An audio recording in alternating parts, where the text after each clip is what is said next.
Hello everyone, आज हम बात करने वाले हैं जनरल इलेक्शन के बारे में। जनरल इलेक्शन एक काफी बड़ा इवेंट है जिसे मार्केट डायरेक्टली अपने आप को कोरिलेट कर पाता है। अब इसमें यह होता है कि किस प्रकार डिमांड सप्लाई क्रिएट हो रहा है, किस प्रकार दूसरे लोग अपना पैसा लगा रहे हैं, उसको हम समझने की मार्केट के अंदर कोशिश करते हैं। अब इसमें अगर हम पिछले इलेक्शन में जाएं तो उसमें लगभग हमें कंफर्म था कि किसका पार्टी आने वाला है, किसका मेजोरिटी रहने वाला है, तो वहां पे हम कंफर्ट होकर मार्केट के अंदर पैसा लगा रहे थे, तो वहां पे कोई मोमेंटम आया नहीं। और मोमेंटम अगर मार्केट के अंदर नहीं आता तो पैसा बनता नहीं। तो इसी वजह से मार्केट के अंदर अगर हम करंट टाइम में देखें तो क्या मोमेंटम मार्केट के अंदर आएगा या फिर पिछले इलेक्शन की तरह ही मार्केट रहने वाला है। देख, कुछ तो यहाँ पे अलग होने वाला है। कुछ अलग कैसे होने वाला है, क्योंकि देखिए अभी क्या है 49,000 का, जैसे मैं एट द मनी बात करूं और अगर हम कॉल एंड पुट में बात करें, ठीक है, और विदाउट एनी बायस होकर कि कौन पार्टी बनेगा नहीं बनेगा, उस चीजों को छोड़कर अगर मैं बात करने की कोशिश करूं तो अभी क्या है 1000 पॉइंट कॉल लगभग हमें दे रहा है और 1000 रुपए का लगभग हमें पुट मिल रहा है। थोड़े बहुत ऊपर नीचे हो सकते हैं लेकिन लगभग इसी के आसपास आपको मिल जाएंगे। अगर हम यहाँ पे दोनों साइड पैसा लगाते हैं कि अगर मेजोरिटी फेलियर में कन्वर्ट होता है तो मार्केट गिरेगा और अगर मेजोरिटी दोबारा से आता है तो मार्केट बढ़ेगा, तो अगर हम इसके अकॉर्डिंग पैसा लगाते हैं तो मार्केट के अंदर 2000 पॉइंट तक तो हमें कुछ ही नहीं मिलने वाला। वहां पे तो क्या होगा, जितना हमने पैसा लगाया उतना ही मार्केट ने दिया, तो वहां पे हमें कुछ नहीं मिला। तो कम से कम हमें मार्केट के अंदर 3000 पॉइंट के मोमेंटम चाहिए, तब जाकर मार्केट के अंदर अपना प्रॉफिट वगैरह बन पाएगा। तो अब हमें ये समझना है कि 3000 पॉइंट का मोमेंटम मार्केट करेगा या फिर नहीं करेगा, और करेगा तो कौन सी डायरेक्शन में मार्केट में ज्यादा बेनिफिट हमें नजर आ रहा है। देखिए, अगर हम प्रोबेबिलिटी को समझने की कोशिश करें तो मुझे लगता है गैप अप के ही चांसेस ज्यादा है कि मार्केट अचानक से सीधा गैप अप दे दे, क्योंकि ये मोमेंटम करके तो नहीं जा पाएगा। चाहे इलेक्शन हो या नहीं हो, जिस प्रकार का मार्केट के अंदर पैसा लगा हुआ है, ये मोमेंटम करके ऊपर नहीं जा सकता, क्योंकि मोमेंटम करके मार्केट को जाने नहीं देंगे, ना ही तो नीचे जाने देंगे, ना ही ऊपर जाने देंगे। ऊपर जा सकता है मार्केट, उसकी प्रोबेबिलिटी इसलिए ज्यादा है, वो मैं आपको डिटेल में समझाने की कोशिश करता हूं। पहले तो देखिए कि मार्केट के अंदर इलेक्शन की वजह से चेंज किया जाता है, क्या एक्चुअल में इलेक्शन का इफेक्ट मार्केट के अंदर होता भी है या फिर नहीं होता। उसको समझाने के लिए मैं तो आपको थोड़ा सा पीछे ले जाऊंगा, ज्यादा पीछे नहीं ले जाऊंगा कि आपको मैं 2019 में ले जाऊं, ऐसा नहीं करने वाला, इतना पीछे हम नहीं जाएंगे। इंट्राडे वाले हैं, 2-4 दिन में ही आपको मैं समझा दूंगा। समझ में आना जरूरी है ना, पॉइंट टू पॉइंट हम बात करेंगे। अगर मैं बात करूं कि कैसे इलेक्शन की इफेक्ट को हम समझ सकते हैं मार्केट के अंदर, तो पहले आप ये बात समझिए कि ये चार्ट देखिए। इस चार्ट में आपको क्या नजर आएगा कि जब मैं यहां पे आपसे बात कर रहा था किस प्रकार अपना अगली ट्रेड का प्लान हो सकता है, वहां पे मैंने आपके साथ क्या डिसाइड किया था कि यहां पे मार्केट ऊपर गया है, ऊपर जाने के साथ साथ मार्केट ने क्या किया, छोटे छोटे रिट्रेसमेंट आपको यहाँ पे नजर आ रहे होंगे। ये काफी बड़े रिट्रेसमेंट, अगर आप सही से चार्ट ओपन करके और जूम करके देखोगे तो आपको नजर आएगा। तो ये जो आसपास में जो रिजेक्शन आ रही है उसमें क्या हो चुका है, बायर को मार्केट निकाल चुका है और क्लोजिंग के टाइम 49,000 के नीचे क्लोज किया है। ये जो नंबर है आपको नजर आ रहा है 49,000 के नीचे क्लोज किया है। तो इसमें हमें अगले दिन मिनिमम हमें क्या मिलना चाहिए, 100 पॉइंट का गैप अप मिलना चाहिए, ठीक है। और 100 पॉइंट का अगर हमें गैप अप मिलता है, मार्केट आगे के लिए भी पॉजिटिव रह सकता है। इसलिए हमने यहाँ पे क्या रख रखा था, बाइंग का प्लान मार्केट के अंदर रखा था। अगले दिन मार्केट वैसा ही कुछ करता है, 100 पॉइंट का गैप अप देता है, हमने वहां पे कॉल में काम किया और बहुत अच्छा पैसा बनाया। अब इससे में क्या समझ में आया कि जैसा हम सोच रहे थे वैसा ही मार्केट काम करने की कोशिश कर रहा था। तो जैसा हम सोच रहे थे अगर मार्केट वैसा ही काम करे तो यहाँ पे इलेक्शन का कोई भी यहाँ पे इफेक्ट नहीं है, ये डायरेक्टली क्या कर रहा है, एसएल हंटिंग के अकॉर्डिंग मार्केट काम कर रहा है। तो यहाँ पर सही था मार्केट। उसके बाद अगले दिन हम देख लेते हैं। अगले दिन मैंने आपको क्या बोला था कि मार्केट के अंदर हमें यहाँ पे रिजेक्शन मिला है। रिजेक्शन आया तो या तो हमें कोई बड़ा गैप अप देखने को मिलता है, जैसे 49,500 के ऊपर अगर कोई हमें गैप अप देखने को मिलता है तब हम बाय कर पाएंगे, या फिर डायरेक्टली अगर कोई गैप डाउन ओपन हो जाता है, जैसे यहाँ की अगर गैप डाउन ओपन हो जाता है तब भी हम बाय वगैरह कर पाएंगे। लेकिन अगर इस रेंज के अंदर कोई ओपनिंग मिलता है, वहां पे क्या होगा, मार्केट कुछ अलग काम करने वाला, वोलाटाइल रह सकता है, मे बी बाइंग वगैरह में ना जाए। ये अपना प्लान था। तो मार्केट ने यहाँ पे भी कुछ ऐसा ही किया। हालांकि मैंने ट्राई यहाँ पे बाइंग का ही कर लिया था, इस वजह से मेरा लॉस भी वगैरह बुकिंग करना पड़ा। मुझे छोटा मोटा प्रॉफिट नजर आ रहा था, मुझे लगा कि 49,500 का ब्रेकआउट करेगा, लेकिन मार्केट पहले ही घूम गया, जिस वजह से मुझे यहाँ पे ठीक ठाक लॉस वगैरह बुकिंग करके जाना पड़ा। तो जब मैं बातें कर रहा था आपके साथ एनालिसिस में, मैं आपको क्यों बोला था एक बड़े गैप में कहीं ना कहीं यहाँ पे जो सेलर है वो ट्रैप हो जाएंगे, गैप डाउन में अचानक से दूसरे लोग सेल करने की कोशिश करें, मार्केट फिर से ऊपर चला जाएगा। तो ऐसी सिचुएशन देखकर मैं बात कर रहा था, लेकिन फ्लैट में मुझे कुछ ऐसा नजर आ नहीं रहा था जिसके अकॉर्डिंग मार्केट की मोमेंटम को डिसाइड कर पाए। इसलिए मैंने मार्केट के लिए आपको वोलाटाइल बोला था और मार्केट रहा भी वोलाटाइल। तो यानी कि हमें क्या समझ में आया कि ये चार्ट भी एसएल हंटिंग के अकॉर्डिंग काम कर रहा था, ये भी चार्ट एसएल हंटिंग के अकॉर्डिंग सही से काम कर रहा था। उसके अगले दिन मैंने आपको क्या बोला था कि यहां पे अपना है बैंक निफ्टी का एक्सपायरी, और इस चार्ट को देखकर जब हम बात करें तब हमें पता लग चुका था कि अगर मार्केट ने ये लेवल क्रॉस नहीं किया है तो यहाँ पे क्या बैठे हैं, कॉल राइटर बैठे हैं। और अगर कॉल राइटर बैठे तो वो मार्केट को क्या ले जा सकते हैं, नीचे ले जा सकते हैं। यहाँ पे पुट जो बाय करते हैं वो बैठे होंगे। और अगर मार्केट जब नीचे मिलता है और अगले दिन एक्सपायरी होता है और 49,000 का अगर लेवल आसपास है तो यहाँ पे क्या बैठे होंगे, पुट राइटर बैठे होंगे।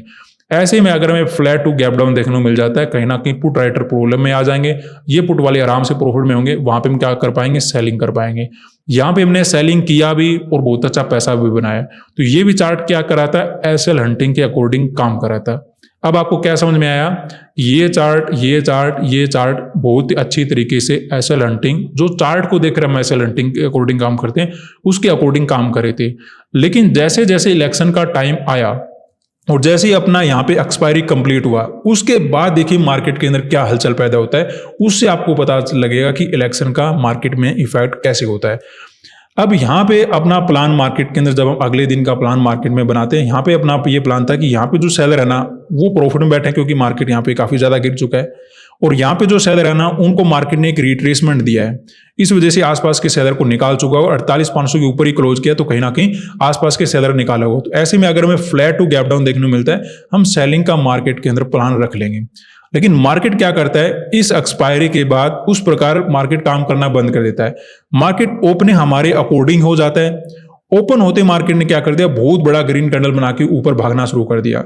तो ये जो मोमेंटम था एसएल हंटिंग के अकॉर्डिंग नहीं आया था, क्योंकि यहाँ पे सेलर अच्छे प्रोन बैठा था, यहाँ पे सेलर आसपास निकाल चुका था, तो मार्केट को यहाँ पे गिरना चाहिए था, लेकिन मार्केट बढ़ गया। तो यहाँ पे जो चार्ट में जो एसएल मार्केट में काम करा था, यहाँ पे काम करा था, यहाँ पे काम करा था, इससे पीछे काम करा था, वो काम करना बंद कर दिया और टोटल दूसरे लोगों की साइकोलॉजी पे काम करना शुरू कर दिया। और जैसे मार्केट साइकोलॉजी पे जाता है, जब भी कोई इवेंट अकॉर्डिंग काम करना शुरू कर देता है, जब दूसरे लोग अचानक से पैसा लगाना शुरू कर देते हैं, तब मार्केट के अंदर देखिए कैसा आपको रिएक्शन देखने को मिलता है। पहले ऊपर गया मार्केट, फिर नीचे आ गया, फिर दोबारा से ऊपर गया, फिर नीचे आ गया, फिर दोबारा से ऊपर गया, फिर नीचे आ गया, फिर दोबारा से ऊपर गया, फिर नीचे आ गया, फिर दोबारा से ऊपर गया, फिर हमें कहीं ना कहीं रिजेक्शन देके मार्केट ने क्लोज किया है। तो इससे आपको क्या समझ में आ रहा है कि दूसरे लोग जमकर मार्केट के अंदर पैसा लगा रहे हैं और मार्केट क्या नहीं करा, उनको पैसा बनाने नहीं दे रहा। पैसा कैसे नहीं बनेगा, यानी कि कंटिन्यू मोमेंटम में पैसा नहीं बनने देगा, क्योंकि कंटिन्यू मोमेंटम में पैसा लग रहा है। अब किसी को लग रहा है कि मेजोरिटी का गवर्नमेंट बन रहा है या फिर दोबारा से वही गवर्नमेंट बन रहा है, वो बाइंग का कोशिश कर रहे हैं, तो वो क्या कर रहे हैं, जैसे ऊपर जा रहा है वो बाइंग कर रहे हैं, मार्केट फिर से घूम जाता है। किसी को लग रहा है कि नहीं बन रहा, सीट कम आएंगी, मेजोरिटी का सरकार नहीं बनेगा, गठबंधन का बनेगा, ये होगा वो होगा, महंगाई बढ़ने वाली है, ऐसा कुछ जो सोच रहे हैं, वो कहीं ना कहीं जैसे ही मार्केट में रिजेक्शन आता है, सेलिंग करने की कोशिश करते हैं, मार्केट उनका एस्केलेट कर देता है। अब बात यहाँ पे समझने की बात जो मैं शुरुआत में आपको बोल रहा था कि यहाँ पे मार्केट क्या नहीं कर पाएगा, मोमेंटम के साथ तो ऊपर या नीचे नहीं जा पाएगा, क्योंकि मोमेंटम को दूसरे लोग जाने ही नहीं देंगे, वो अपना पैसा लगा रहे हैं। तो इसी वजह से मार्केट क्या कर रहा है, कभी ऊपर कभी नीचे, कभी ऊपर कभी नीचे, उसमें उनका पैसा और उनके एसेट वगैरह हिट कर रहा है। इसलिए मार्केट के अंदर में इस प्रकार के मोमेंटम बड़े मुश्किल देखने को मिलेंगे। इसीलिए मुझे लगता है कि मार्केट के अंदर हमें कंटिन्यूएशन के मोमेंटम से ज्यादा हमें डायरेक्टली बड़े गैप अप या फिर गैप डाउन पॉसिबिलिटी ज्यादा हो सकती है, उससे हमारा पैसा ज्यादा बन सकता है। अब मैं गैप अप को ही क्यों एक्सपेक्टेड कर रहा हूं थोड़ा सा ज्यादा, क्योंकि गैप अप में क्या मुझे नजर आ रहा है कि गैप अप में ऐसा है कि दूसरे लोगों को ये लगेगा कि मार्केट हमसे छूट गया, ठीक है। तो गैप अप में क्या होता है कि ऑपरेटर को आसानी होगी मार्केट को आगे भी मैनेज करने के लिए। लेकिन अगर गैप डाउन ओपन हो जाता है तो गैप डाउन में क्या होगा कि स्टॉक्स वगैरह गिरेंगे, और स्टॉक्स वगैरह अगर गिरते हैं तो दूसरे लोगों को अपॉर्चुनिटी नजर आएगी इन्वेस्ट करने की। अगर मैं 2020 से पहले की बात करूं तब इतना ये नॉलेज नहीं होता था कि इन्वेस्ट करना है, मार्केट नीचे मिल रहा है, ऐसा कुछ हम करेंगे।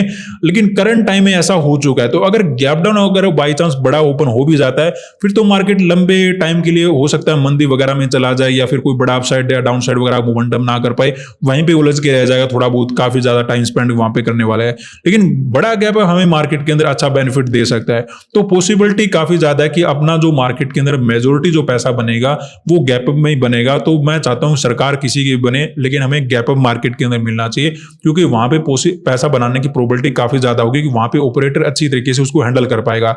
गैप डाउन में क्या होगा, गैप डाउन ओपन तो हो जाएगा, उसमें केवल और केवल आने वाले टाइम में कोई बड़ा मोमेंटम नहीं कर पाएगा, मार्केट एक रेंज के अंदर फंसा रह जाएगा, क्योंकि दूसरे लोग पैसा लगा रहे होंगे, और जब तक दूसरे लोग पैसा लगा रहे हैं मार्केट को बढ़ने नहीं देंगे, और जब वो दूसरे एग्जिट करेंगे तब जाकर वो दूसरे अपना पैसा लगाते हैं।